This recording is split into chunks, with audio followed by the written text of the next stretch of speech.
Welcome to Performance Upgrades. I'm your host, Dave Moss. This show is brought to you by SportBikeWrench.com. Performance parts and professional advice.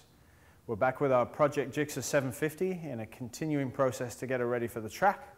And today we're going to show you how to change your stock rotor and install another one. In this instance, we're using our Galfer wave rotor for the rear wheel.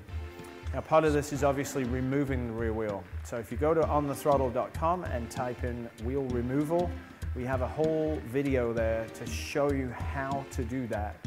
So if you've never done it before or you're not quite sure what the right way is, please go see that video. Make sure you're comfortable with that. I always find it easier to break our rotor bolts free while the wheel is on the bike. So in this instance, we're just going to do it with our Motion Pro T-handle.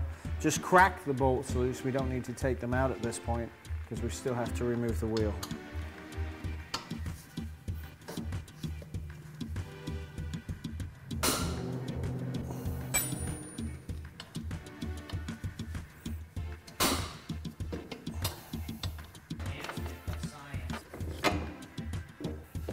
Next is to go ahead and remove all the rotor bolts, and we'll set them right down here by the wheel.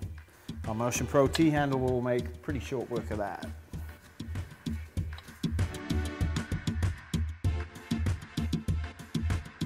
Now when you take the rear rotor out of the box, please make sure that you're wearing gloves.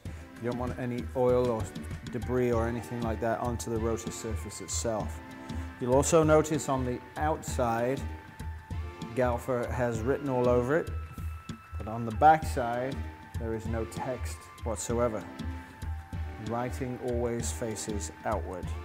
Whenever you pull the rotor bolts out, they're usually slathered in Loctite, and some of the stuff has even got hard and crusty. So take a wire brush to it for 30 seconds or so, clean them up, get all the big chunks off of each one before we go ahead and reapply Loctite to secure our new wave rotor in place. Now all our rotor bolts are clean, I'm going to be quite generous with the blue Loctite.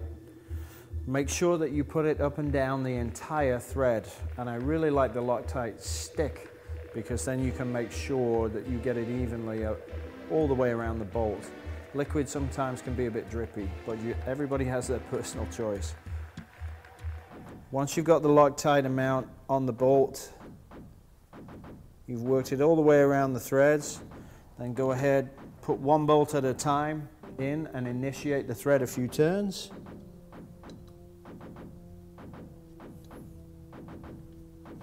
Just to set it in place.